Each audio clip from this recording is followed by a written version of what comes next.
illustrate a little bit. That's written down in there. Vatican, Then he wrote, regretting the day St. Patrick converted the Irish. we went Because the stories are so charming. They and wish they I thought of have it to the time. time that Okay. it must have been the second Sometimes time joy is the so blacksmith great it must be in shared. that village over. Great But that's all tidings were written in bestowed there. unto So we Gabriel. have photographs of For it. the archangel loved two things above all others: God and golf. When it was revealed unto him that the Lord Almighty would be competing in the Legion's annual golf outing, Gabriel and his entire legion of angels rejoiced at the chance of achieving their greatest golf ambition, to be tied for second place. For God loved not golf, but so loved his angels that he answered their prayers with his participation.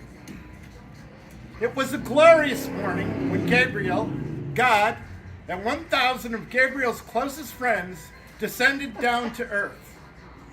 Each had a golf bag with a driver, a golf ball, a scorecard, and a pencil, as angels carry not more than they need.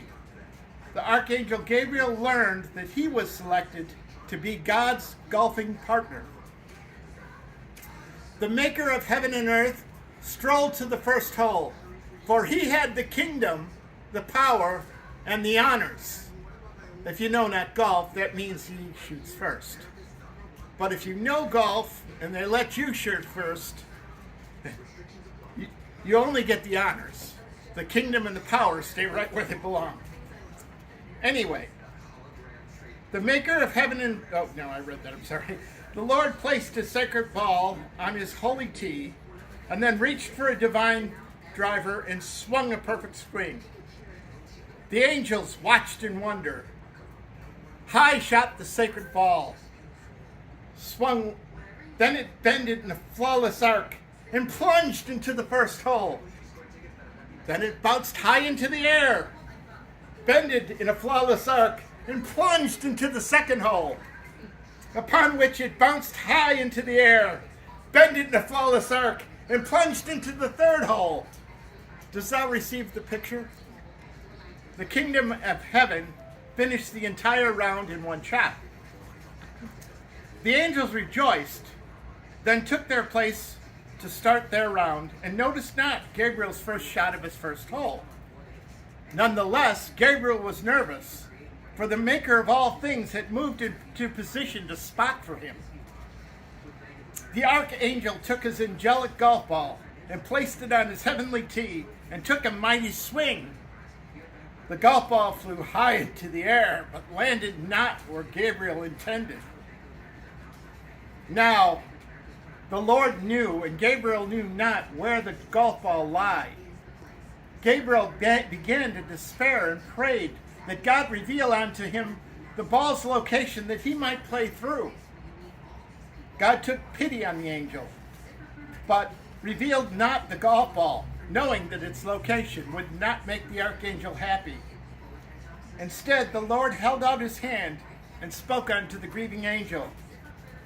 Gabriel, my dearest of heavenly hosts, do not despair at your misguided shot, for I have made you imperfect that you might also be humble.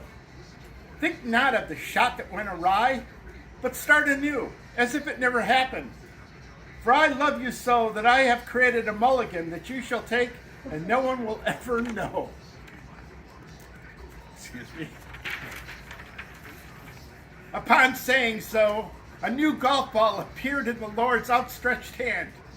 Wiping the tears from his face, Gabriel smiled as he took the ball and vowed to himself that this next swing would be better. Once again, the angel teed up and swung his angelic driver. The ball that God had given him flew high into the air and landed, but did not bounce into the first hole. Gabriel rejoiced.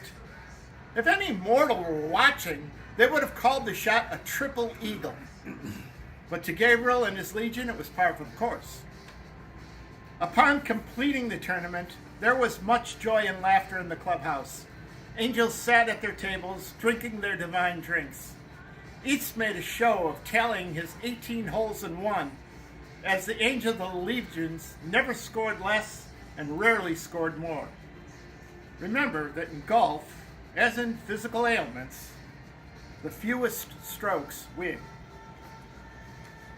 And the scores proclaimed unto all, glory to God with the lowest, and second place to his angels on earth.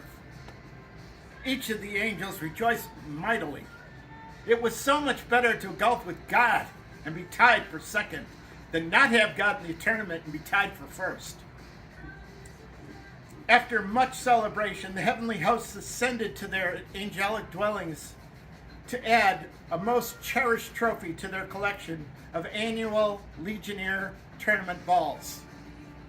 But none cherished the ball from that day more than Gabriel, for his golf ball was a gift from God. And God looked upon the joyful angels and saw that it was good. But what of the golf ball lost to Gabriel's heir?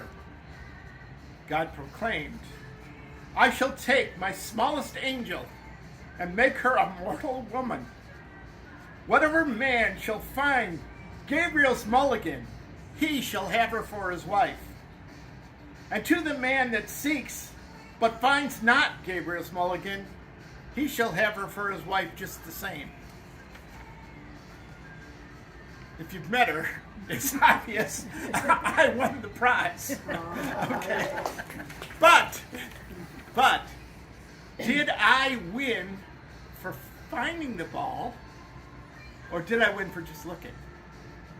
So, you might not know this about me, but me and the missus, every year between Christmas and New Year's, we go take a vacation at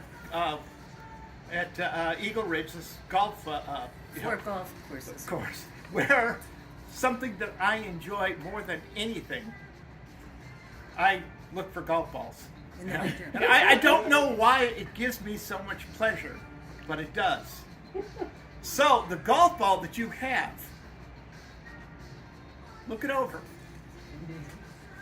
Is it a holy relic? Okay, probably not, right? You know, the chances probably not, okay?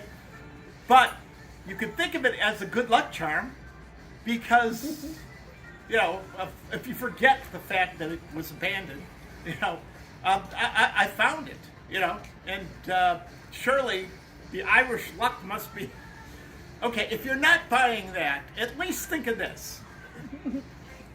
When you contemplate the shiny dimples in the ball, think about the moment when I found the ball. Think of the joy that I had in finding that ball. And think again of the joy that I had on cleaning it the best I could. And most of all, think about the joy I'm having now, having something to give you all. You know? So yeah, that explains the golf ball. Yeah, yes, thank you.